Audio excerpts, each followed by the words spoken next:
Welcome to the Summit for Wellness podcast, where we help you climb to the peak of your health. And now, here is your host, Brian Carroll. What's up, everyone? I'm Brian Carroll, and I'm here to help people who have an injury or illness that holds them back from enjoying the outdoors.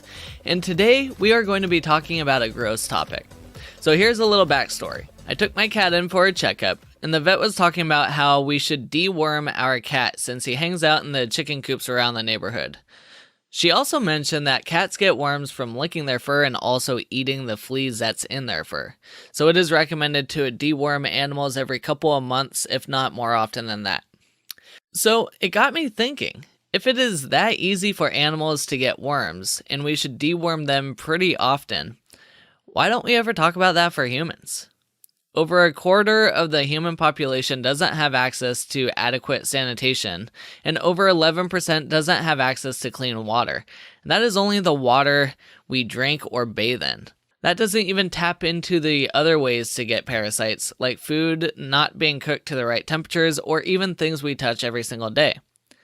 So I brought on someone who has had a lot of experience with parasites. Shelley Gawith has had near-death experiences with parasites and mold, and that is what she focuses on a lot within her practice. Before we dive into this episode, a fantastic way to help the body eradicate nasty pathogens like parasites and mold is to use a near-infrared sauna. Our friends over at Sauna Space just released new bulbs that provide 3 times the strength of the old bulbs, which means you don't have to spend nearly as much time in the sauna to receive the same amount of benefits. Go to summitforwellness.com/sauna to learn more. Now, let's jump into my conversation with Shelley Gawith. Shelley Gawith is a nutritional therapy practitioner based in New Zealand. She had her own crisis with chronic illness and now helps others to find the root causes to their chronic illnesses so they can turn their lives around and reclaim their own health once again. Thank you for coming onto the show, Shelley. Thank you for having me, Brian. I'm super excited and passionate. Yeah, I have to say, you are the first New Zealander onto the show, so we are blessed to have your accent and everything joining us. I love America, and I love all Americans with your cool accent too, so I'm very excited. But Brian, you might have to repronounce some words for your listeners. Yeah, there's definitely some crosses there between language where things can get lost in translation, and I learned that on your podcast when I was over on there. So even when I'm ordering things in cafes in America, sometimes my friends will repeat it because the waitress will just look at me and be like, I don't know, what did she just say? Well, let's dive into your background a little bit, because you didn't start in the nutritional world. You had your own health crisis, and that's kind of led you from what you were doing before becoming a nutritional therapist to where you are now. So can you talk about what were you doing, what was the health crisis, and how did you discover nutrition? I probably couldn't have gotten further from the nutritional world if I'd tried previously. So I was an accountant, and then I moved into working at an investment bank, and I was the finance manager there, where I ran a team of a couple of hundred people, and I was living across the ditch, as we say in Australia. So I was the typical A-type personality, burning the candle at both ends. I'd overtrain exercise-wise, because that was my way of reducing stress. I worked extremely long hours and didn't think sleep mattered at all, which led to my health crisis. And then I studied as well because there wasn't enough going on in my life. So I was on that wanting to climb the corporate ladder. I will openly say that I was very ambitious and very driven. And I thought that I was really healthy, as a lot of my clients do when they first come in to see me. I didn't ever have takeout. So to me, that meant that I was really healthy. But what I was doing was feeding my body with copious amounts of coffee each day and gluten-free, but sugar treats, because I needed the energy. So I didn't have any understanding that my body was talking to me at all. And if I got tired, I just had more coffee. So I just pushed myself harder and harder and harder. I never thought that maybe I should sleep more, or maybe I should reduce my coffee intake or go do yoga or something. And I would do real high intensity exercise as well, and wanted to run like half marathons. So that was fine until I moved to another bank to a bigger promotion, and I got full-blown influenza. So not just a sore throat or a snivelly nose, I got diagnosed with influenza. And at that point, my system just crashed. That was the icing on the cake. There were lots of things that had really been going on in the background that I just ignored and pushed down. Like, I had low thyroid. I was on maximum medication for my thyroid. Whenever I'd go and see my doctor, I just asked for more medication. Like, that's all I wanted. Like, when I got tired again, I'd ask for the next dose of thyroxine. That was all I ever wanted, was to get back to work. So I got influenza. And 6 months before that, what I didn't realize at the time, the impact on my health, was I'd been living in a mold-ridden house in Sydney. And because of the humidity in Sydney, lots of the houses have mold issues. So I found out that I was highly allergic to mold and highly allergic to my house. So I moved out within a day. But what I didn't realize was the impact that it had, the incremental impact that it had on my health. So I had a low immune system from the mold, throw in influenza, and that was the icing on the cake sort of thing, what shut me down. So then for the next few months, I stayed in Sydney. I could no longer work. I had to resign from my job because I'd lost my mental function. I couldn't get out of bed. I physically couldn't do anything.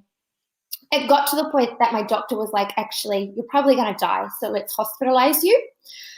And food hadn't really come into it that much. I'd kind of seen a couple of herbalists or whatever in Australia, and I'd added in some fermented foods and some bone broth, but not really. But at the point when the doctor said that she was going to hospitalize me, all of a sudden alarm bells went off in my head, and I was like, I think if I get hospitalized eating the food in the hospital, I really will die. Didn't know anything about nutrition at that point, Brian. Don't even know why that crept into my mind or whatever, because really 24-hour day care probably seemed like the smart option. But instead, my parents got called up, and my mum had to give up her life. And so they took me back home to New Zealand. And for the next 2 years, my mum nursed me. And once again, I started seeing doctors in New Zealand, and being an investment banker, what you always do is throw money at things because that's going to fix everything. And so I started seeing specialists, the top specialists from around the world, to try and work out why I'd lost. Like, by this stage, I couldn't even read a sentence. I was asleep. I was awake for 20 minutes a day. I couldn't get out of bed. I couldn't walk to the toilet by myself. I was collapsing. Like, I wasn't even really functioning. I wasn't a functioning human at all. My mum was doing everything. And so the doctors here once again wanted to hospitalize me, and they were just like, we don't know what's wrong with your daughter, and we don't know what to do. About 11 months into this journey, I said to my parents one day, what's been around, this was in my 20 minutes that I was awake, what's been around forever, it's food. There's got to be something to this food thing, right? Like, we hadn't really explored that at that point. I'd gone gluten-free, dairy-free, sugar-free. My mom had just implemented that. I didn't really know what I was eating anyway, so it didn't bother me. And so that's when we got serious about food. So my mum was like, with your 5 or 10 minutes that you're awake a day, you research stuff and I'll start implementing it. So the first things we did was my mum and dad made bone broth every single day, and we had fermented foods. And that was it. I was still seeing all the clinicians. I was still getting help, but this was when, and my GP at the time got me onto Nora Gauge's book, Primal Food, or whatever it was. But it was like an encyclopedia. Now I can read it easily. But when you're not awake for very long at a time and you've lost your memory, so my mum would kind of just read it, flick through it every single day and learn something new and just start to implement those things. And with that, with the change in diet, which was the very first thing, I started to stay awake for 90 minutes a day, which was huge. I could now climb my parents' stairs, like literally crawl like a baby, get to the top, fall asleep again, but then I could sit up and stay awake for 90 minutes. So as far as we were concerned, this was a huge win, and food was amazing. With that, and fast forwarding fast, I decided that I wanted to study nutrition. But I was a little bit homeward bound, obviously, and I couldn't really do much for myself. So I started to look through every single course around the world that was out there, and I found the Nutritional Therapy Association. And I messaged them, and they now, Gray and Leanne, look at me now, and they're like, when we received your email, we didn't realize how sick you were. Otherwise, we would never have let you on the course. Like, you were our sickest student that we've ever seen. So when you said you were bedbound, we didn't really fully understand that. But through the study and through being able to study, I would implement everything that I learned and started to realize what was happening. My whole body had shut down. I had so much toxicity. Like I had a heavy metal toxicity, parasites, fungus, yeast, like you name it. My gut health was just diabolical, and nobody had even started to address that with me in terms of all the experts that I was seeing. I had no digestive function. My adrenals were like absolutely out of whack, my hormones, everything. But a game changer for me was when I started to learn all about gut health, and the impact that the mold had, but how that had opened up the door for parasites and all the other leeches in my body that were just draining me of nutrition, energy, everything. Yeah, when you break that down and you take a really deep look at it, it really shows you the power of what we're putting into our body, but it also shows us the power of the resiliency of the body to be able to have mold, fungus, parasites, and everything you could ever imagine that's possible packed into one body, and you're still alive. That's amazing. You're right, Brian. It is amazing. And I remember at the time, I didn't fully comprehend it because I was just so sick when I was doing my own labs and stuff and getting my results and just seeing the toxicity that was in my body, like just seeing the number of parasites that I had in the yeast and the mold levels and the heavy metal levels. And it's only since looking back kind of as with clinician eyes, I'm like, how, like I can see like you say, why I was stuck in bed and just couldn't get better, but also that real resiliency and that real desire to live. Like I just wanted to live, and I was willing to fight and do everything that I could. When the medical world kept telling me that there was no hope, I would sit in my doctor's office and be like, yes, there is. And I used to have to see him every fortnight depending on my energy levels, but he would always be like, what new idea are you going to come with me next? Like you literally see all this research, you try the latest thing, you end up getting worse, but still you come back here. Like he just looked at me like, are you stupid? But it was that real wanting to live and keep fighting and just get to the root causes of just knowing that I couldn't live like this. And yes, diet was amazing, but for me, it wasn't everything, and it wasn't going to heal what was actually in my body. And today we're going to dive deeper into the parasite. So can you talk about just some different ways that you can get parasites, especially where you live? But for most countries in the world, they can probably get it pretty similar ways. Definitely. And I think that's the biggest thing. Like when I work with clients now, clients are always like, where did I get this parasite from? Like, where did it come from? And the reality is, and not in a doom and gloom way because I'm a very positive person, it's easy for all of us to be exposed to parasites these days. Most of us are living with domestic animals. Most of us are now living in apartments where the domestic animals stay inside, right? Like we're now living with our domestic animals. Traditionally, the animals were often outside, but most of us have cats or dogs. How many of those cats and dogs sleep on our bed, right? Like animals are kind of disgusting. Like I love my small puppy, don't get me wrong, and she's very sweet, but I look at her and I'm like, you're probably just filled with parasites. Like you're probably riddled with them and you're probably passing them on to me. But quite often, small animals sleep on children's beds, get into the children. Children don't always wash their hands properly. Now they're touching doorknobs or they're touching things in the house or they're eating things that then their parents eat. Now we're passing it on that way too. Or they're going out into the world touching things and we're all touching things. So, and that's not a bad thing, but one of them is just through contact, through animals. In New Zealand, a lot of people live on farms. So we're picking it up through farm animals too. Then you've got the whole like mosquitoes pass them around like flying parasites, like and then like worms. How many people get worms, right? And or their animals get worms. Like we're meant to deworm our animals every 6 months or whatever it is. But the over-the-counter medication that you get from the pharmacy doesn't kill off the worms in the body, in the human body. It suppresses the symptoms. So often people think that their child's gotten rid of the worms. But if you haven't actually killed it off, it's still sitting in your child's body or in your body. You can also get parasites through water. And like, how many of us go out into nature? How many of us drink water from the streams or whatever? If you know what I mean, like how water, even in New Zealand, where we're so fond of saying it's so clean and green, It's not what it used to be. Our rainwater can get these parasites. Then you've got it with any sort of raw meat. And I really like raw meat. There's so many, we read all the health benefits of it. So I'm a bit torn in terms of what do you do. But then you can also still, as Brian and I were talking about before the start of recording, you can get it through cooked meat too. Because most of us aren't cooking to that fire temperature. Like if you picture a outdoor barbecue or fire and put the meat on that, it's really getting like seared on the outside. It's black and really hot, like it's burning. We're not doing that with our food that we present and put on the table. Most of us can eat the food at room temperature, like eat it as soon as it's served.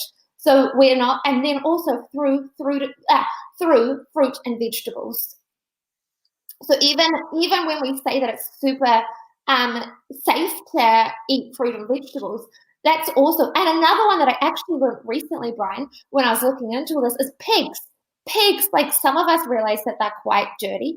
And admittedly, I still love some good organic free-range bacon. Like I really do struggle to give that up.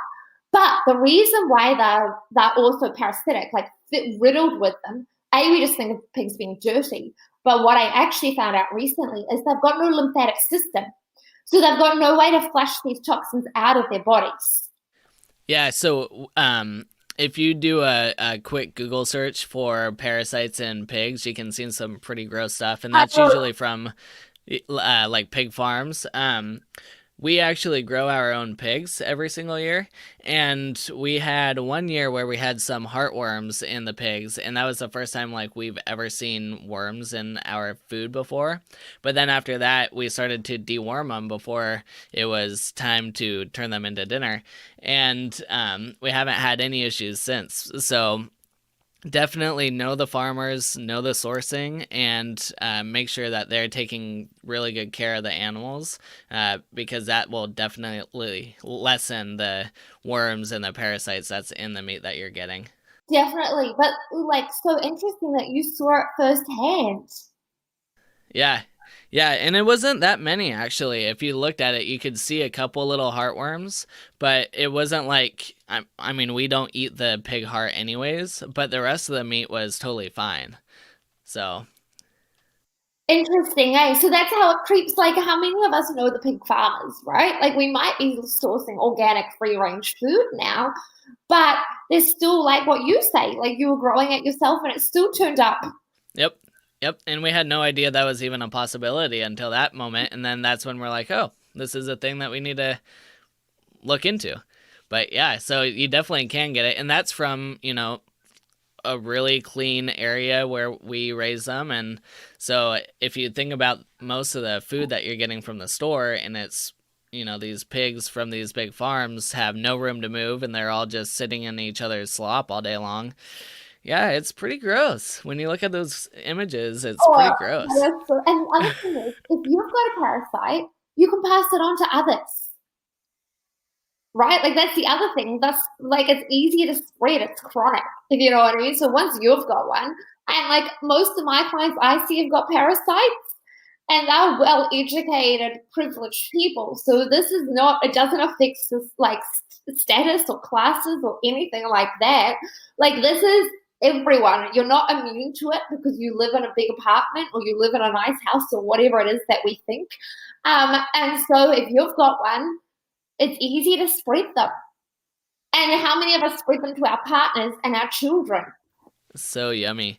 And so now that I'm thinking about it, so when I think of parasites or worms, I think of tapeworms, and they can get really, really big. But do parasites come in all sorts of different shapes, sizes? And definitely. Like, yeah. So when I do stool testing, right? Like when I get clients to have their stools tested, and it obviously breaks down what they can see under the microscope. So they'll very specifically say what parasite has turned up. Clients will always Google them. And like start, and they freak out. Like they ring me being like, is that huge thing? And I've had one client literally like poo out like just strings and like it was just like, she was like, do you want a photo? And I was like, no, thank you. In clinic, I also do muscle testing, so you can have all the different vials of the different parasites or the fungus or the yeast or whatever. So I generally just stick on a high level of it, because when I was really geeking out on this and really looking into all the parasites and Googling everything, I would tell clients the exact strains. And as a practitioner, that just made my life a living hell, because they would get on Google and they would start to look these things up, and they'd be like, how do I have this? Because some of them are huge, like you say, and some are small. And so I was like, no, I'm done. Like, occasionally I'll look for the specific strains, or if they've had their stool, like the labs told them, that's fine. But that just, like, people love Google now, and it just freaks them out. Looking at the images, like you say, you can get small ones, you can get big ones. They can be meters long, right? Like, I'm just like, the general gist for clients is it's living in you, it's draining your energy, it's sucking your nutrition and your nutrients. And it doesn't matter what it looks like. Let's not get caught up in the details and the nitty-gritty. Let's think big picture here. Let's just get it out. Yeah, and let's go away from big picture and talk about some of the most common ones. Are there some that are most often seen compared to all the other ones? All the worms, any type of the worms. Like, any of them? Yeah, like and I think that's just because of the animal situation, if you know what I mean, because they're often, so you've got like tapeworms, pinworms, wimpworms, hookworms. They're the biggest like worm family that we see coming up. And then I'm really bad, Brian, I should know this better, but all my clients laugh at me because they know that I can't pronounce them properly. I'm like, Blastocystis homogeneus is a very common one. Like, most people are carrying around that in their bodies. Like, that's so common. Those are the biggest ones that I would see. And then there's different breakdown of specific ones too. And do they all show kind of the same symptoms in the body, or do they have their own set of symptoms for each type of worm? No, so there's general symptoms. There are, like, all of us are different, right? So we're always going to present slightly differently. And also there's eggs. What I need to remind you too is there's eggs. So once you've got like a hookworm or a tapeworm or a flatworms or any of these worms, they lay eggs too. So you can kill off the actual mother, for want of a better word, the master one, or whatever you want to talk about it like. But they've laid eggs in your body, and they do not want to die either. So they reproduce as well. So you've got to come at it from both angles. But in terms of symptom-wise, we all present differently, but there are some common symptoms, right? So stool health is a big one. So if you can't go to the toilet, you have really loose stools, you're really constipated. And the problem with parasites, right, is that in general, like even that one symptom, could mean a whole heap of other things too. Right? So it's like, you don't just wake up and go, oh gosh, like I've got loose stools today, I must be parasite. If you've had food poisoning, if you've been in a third world country, if you've been away camping, or you just know that you've not had great water or anything like that, and then you get the real loose stools, then you probably know, if you know what I mean. So there can be the connection of it. Also, believe it or not, a big one for parasites, and I was like blown away because this is me, is grinding your teeth. But once again, that could be a whole heap of other things. So in isolation, grinding the teeth isn't necessarily like, oh my gosh, you're a teeth grinder. Quick, I better test my stools. But it's stress on your body. And another big one is night sweats, which once again, people can put down to hormonal changes. And if anything changes, like your sweats get worse around the moon cycles as well. Parasites, whether you want to believe it or not, and whether this is too woo-woo or not, they follow a moon cycle too.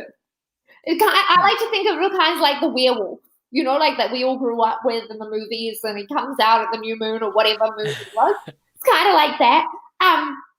Joint pain and aches in your muscles. So often when I see clients detoxifying and getting the parasites out of their body, their hips will get really sore. Or they'll get chronic soreness in their jaws or in their teeth, or there'll be other places. And rashes and eczema, once again, these can be food intolerances. So a lot of these things, stubborn weight gain, malnutrition, because you're not getting all the nutrients from your food. Another one would be fatigue, exhaustion. That was me. And then always being hungry. This is a key one with children, and I see this a lot. And I was this child, so I think that I was probably born with these parasites. when they're like, especially when they've got brothers and sisters or whatever, and they're eating really well. So they're not eating like takeout, they're not eating heaps of sugar, but they're kind of eating how their parents are, right? So they've got like their balance of good veggies, fats, and protein, but your child just never gets full. Like it's forever in the pantry wanting more foods because they're not getting the nourishment from their food because the parasite's taking a lot of it. That's always a telltale sign. So when parents start to tell me that, that's when I want to investigate the children's health too, because they can come in from a very young age. And also a couple more symptoms, brain fog and just irrational emotions. But all of those symptoms can come down to a whole heap of other conditions too. Yeah, it's kind of like when we talked about mold. Mold presents itself as a million different things too, so it's really hard to pinpoint. But you have mentioned multiple times that you use a stool test. Is that the best testing out there for parasites? It's the easiest accessible one out there for parasites, but what we've got to remember is parasites are very clever. So when you go to your normal medical doctor and they do a stool test for you, that for them to say that you've got a parasite, it has to be live when they're looking at it, right? It cannot be dead and it cannot be eggs. And parasites, like I talk about them in clinic as being critters, like very clever, crafty critters. They don't want to die. They don't want you to kill them off. They've settled themselves in your gut. It's a warm home. They're getting fed. They're getting rested. They're getting everything that they need. And I talk about them like they're real living organisms because they are, and they're leeching from you. So when you get your doctor to do the test, and this is nothing against the medical system, unless it's live, like moving in your stool, they're going to come back and say you don't have any parasites. So that's why there can be a difference between functional medicine, functional doctors, nutritionists, and your mainstream medical doctor. So they can say, no, there's nothing. And they're also running tests for chronic disease, like they're looking for disease. When you do a stool test with a functional doctor or functional labs, they're often going to do it over multiple days because 24 hours isn't enough time. Parasites go through cycler like condition sort of thing where they can hide, they can come out in different periods. They're not just always out in your stools every 24 hours. So you need to collect it over a range of days. And then when a functional lab does it, they're looking for eggs and they're looking for dead ones as well. So if they can see dead parasites, like whatever your one looks like, whether it's small or whatever, they will say that you've got a parasite condition. And then there's other practitioners that would do muscle testing. So you can also do that too and work out. But it's definitely, and then GI mapping, which is the latest lab that's really come out, that's really, because that's using technology based on like your finger DNA. That doesn't even use the microscope at all. And so they're putting that kind of at the premium end of what's the best testing in terms of lab testing for parasites. So if you're doing a stool test and you have live parasites coming out in the stools, is that an indicator that there's a ton of parasites in your body, so much that it's making its way out into your stool? Great question, because clients always want to know this too. They like, no, because it can be a whole heap of, if, say you're not working with a practitioner at all, and so you're not detoxing, you're not changing any of the ecosystem in your body, you haven't gone out and suddenly started eating probiotic foods or probiotic supplements or anything like that. If it's just the status quo, then yes, it can definitely mean, it probably means that you've been recently infected with them. So they're probably very current and probably, because if they've been in your body for a while, you actually need to do something to damage their home to get them out. So yeah, if you've done nothing else and you've suddenly had food poisoning, or you've been in a third world country, or you've suddenly gotten bloated overnight, you can probably, and you see them, yeah, you're definitely that they're live and they're like really wriggling around in there. So what are some ways to get the parasites out of your body? Are there certain herbs, supplements? Like, what's the best process for that? So definitely, and it's always a choice, right? Like I never say to clients that you have to do it naturally or you have to do it with medication. When you do like a lab test, they'll always tell you the natural options and the medical options. So you can always take antibiotics, and sometimes there's a time and a place for it. But that obviously does a whole heap of other damage to your good gut bacteria, and it just upsets, as I like to say, your gut's like your ecosystem. It changes the whole ecosystem. So that is one way of doing it, and it's legitimate. Like for some of these strands of parasites, they can be so hard to kill off that you do have to go in guns blazing with the heavy hitters, right? Like where it's just like if somebody's life's so impacted by it or they're not going to respond, not all parasites respond to natural treatments, unfortunately. Otherwise, there's natural treatments in terms of herbal remedies. So some of my clients just want herbal tinctures. So kind of like with your Fungon product with mold, you can get the herbal remedies, and Biosudin has got great herbal remedies for it. So they're like tinctures that are really strong. Then you can take supplements, of course, to kill them off. So it's things like Apex Energetics has a great one called Parasistinol. And then Biotics has, those are the two companies that I mainly use, a whole bunch. But it's kind of looking for like wormweed or garlic, or there's like some main ingredients that kill them off. But once again, it depends on which strain you've got. So garlic won't kill off every single parasite in your body. Oregano won't kill it off depending on what you've got. Wormweed won't kill it off. And some people need the mixtures. Berbeриne's another one. Capra's another. I call it Caprin because it's the Biotics product, but I think it's caprolic. Caprylic. Yeah, caprylic acid. Caprylic acid. So they're like the main ones. And then you also always want to use a product for killing off the biofilm, which is the eggs. So I like to use BioPure Sisters Tea. I like a very gentle product for clients because these things, like you've got to detoxify them out of your body, and people can get very sick doing this. So you always want to make sure that you're also supporting like the liver, the lymph system, and their whole stress system in their body, their adrenals, because otherwise it's too much, it's too hard on the body, and even just supporting the liver initially to help the detox can be a process before you even go in there and start to try and kill them off.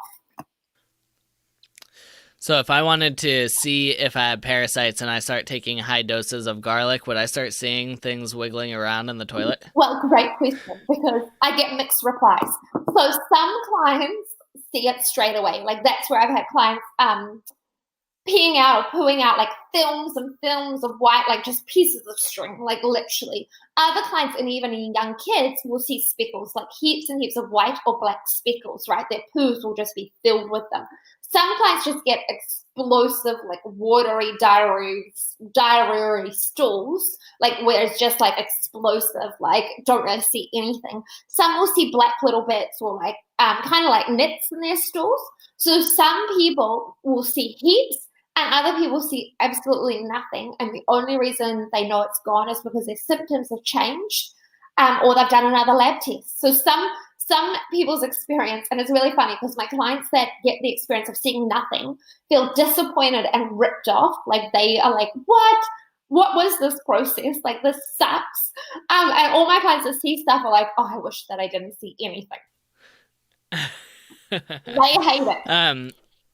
So when you do take the supplemental approach, do you have to use pretty high doses of this stuff to actually? High doses. Yeah. Yeah.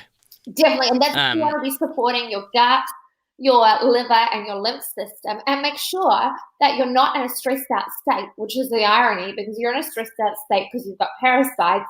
The parasites are causing stress, but if you can't get yourself out of that stressed out state, they stay, because the detoxification process is a parasympathetic process, right?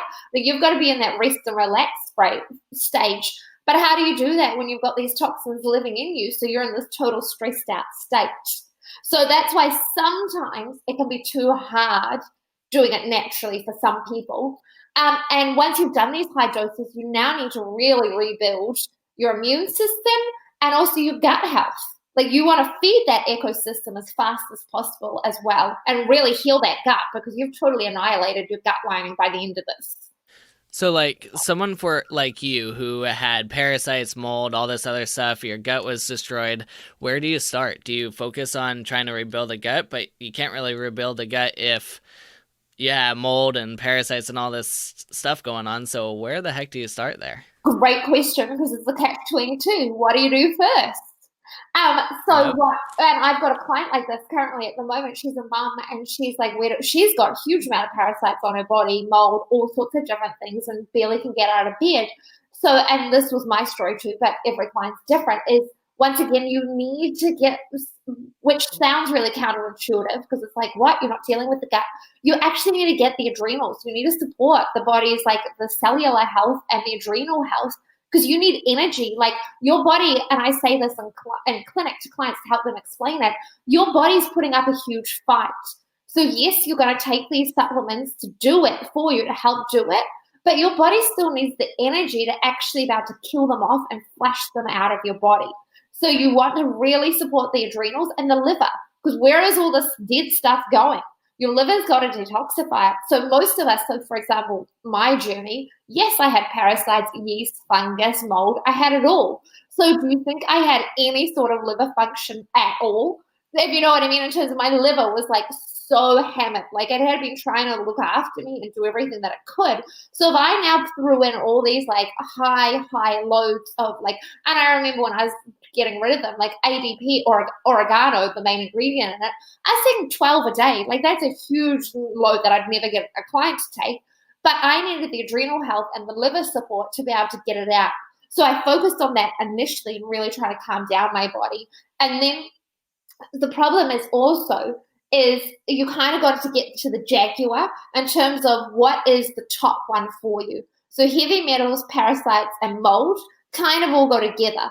As you get rid of those, you can often get rid of a lot of the yeast infections in the person's body, right? So that can kind of be secondary. But it's kind of like you tap one of them to release some, because the metal, like they all bind together, which just makes it a whole like extra thing if you've got all of them, which I did. Thank goodness not all my clients, some just have parasites, and I'm like, phew, we don't need to worry about the mold, we don't need to worry about the heavy metals, like we've got this. This is pretty straightforward and pretty easy.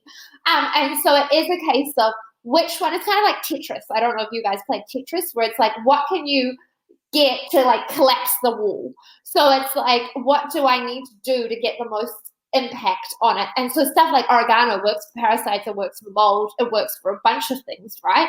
So that can open the way and that can start clearing out the heavy metals in my case as well. So it is a bit of a like, what do you start with first? And also then if I've got a lab testing, it could be what is like kind of the king of the jungle? What is their biggest parasite or critter, right? Like what is their number one to focus on?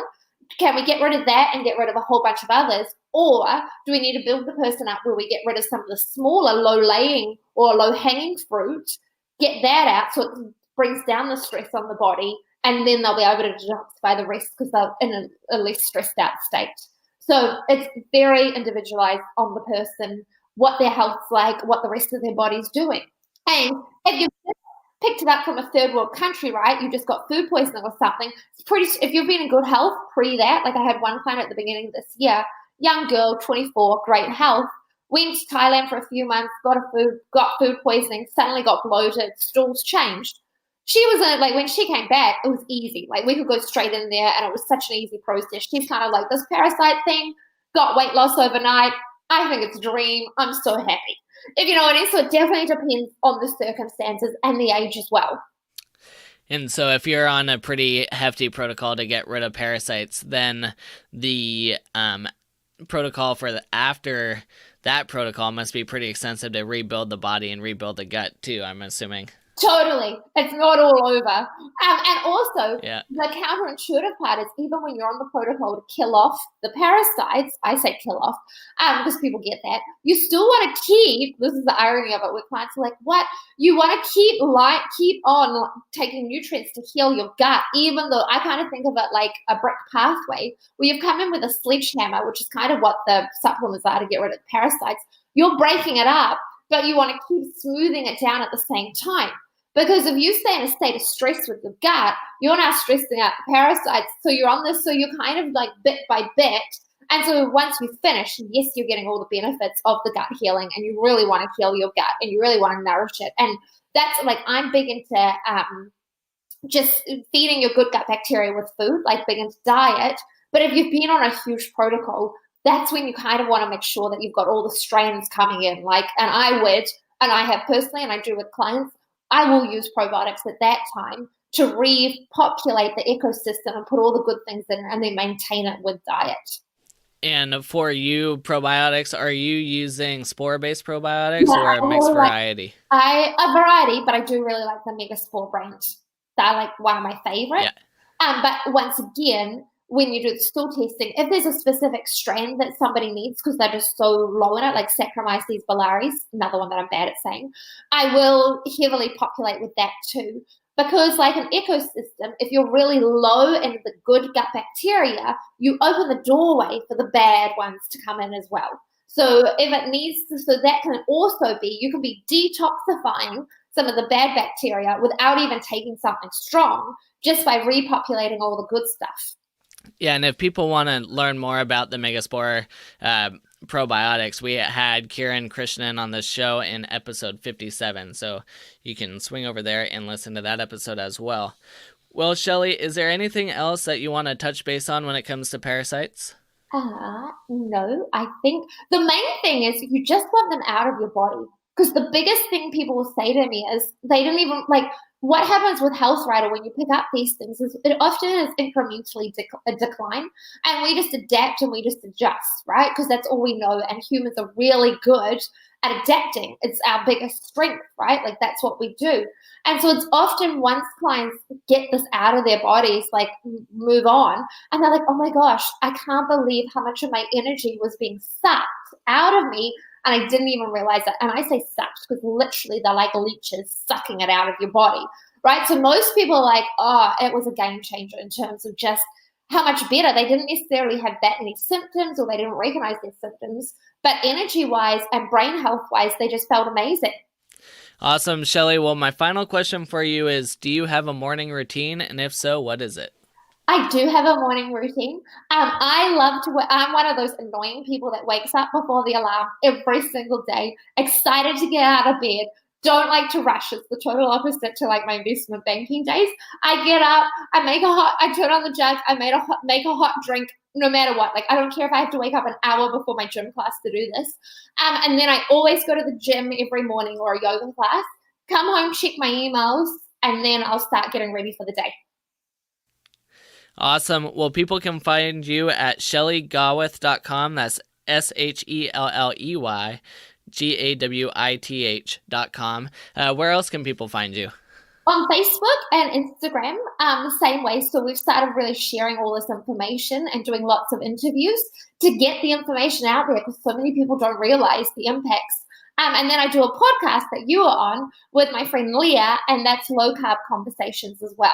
Although we don't really talk about low carbs, we just use it as an excuse to talk about pretty much anything and everything because we had you on talking about mold. Yep. And you're doing really good stuff over there on the low carb conversations as well. So people can go check you out there. Well, Shelley, thank you so much for coming on. Super enlightening episode here and also kind of gross at the same time. I agree. Don't get on Google too much at the end of this. Nope, but I kind of want to. No, don't. It's not worth it. All right, Shelley, thank you so much.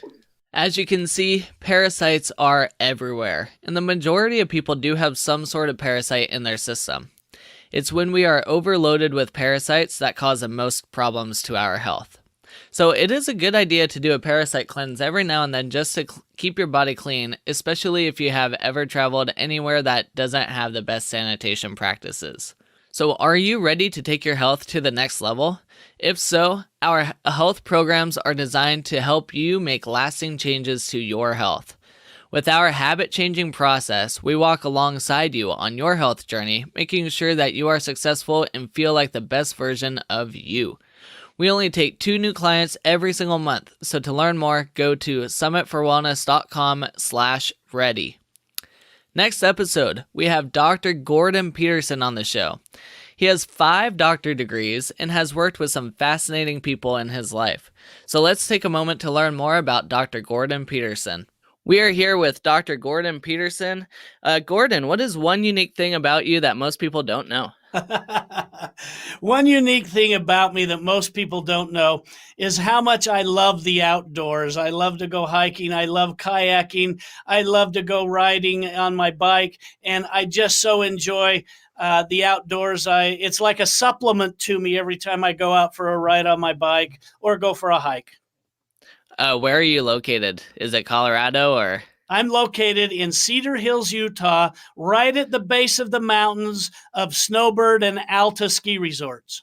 Ooh, super fun over there. Yeah. Okay, Gordon, what will we be learning about in our interview together? Silver is beneficial to the body because it destroys bacteria, viruses, and yeast. It works with the immune system, and because it's alkaline and it's pH balanced, it's going to be able to be taken every single day. And then what are your favorite foods or nutrients that you think everyone should get more of in their diet? As an anti-aging doctor, my favorite supplements include essential fatty acids because they make up the membrane of all the rest of the cells. And I really like a little bit of protein supplementation without sugar. And I take turmeric and I take a daily vitamin as well. And then what are your top 3 health tips for anyone who wants to improve their overall wellness? I like the essence of wellness. Eat, sleep, supplement, exercise, neutralize poisons, clean water, and eliminate stress. All of them is the one overriding element of your wellness, and you're in charge of it. So when I say I'm with my doctor suggests, I hope that we can educate you to a point that you will be your own doctor and that you will suggest to yourself the essence of wellness. That episode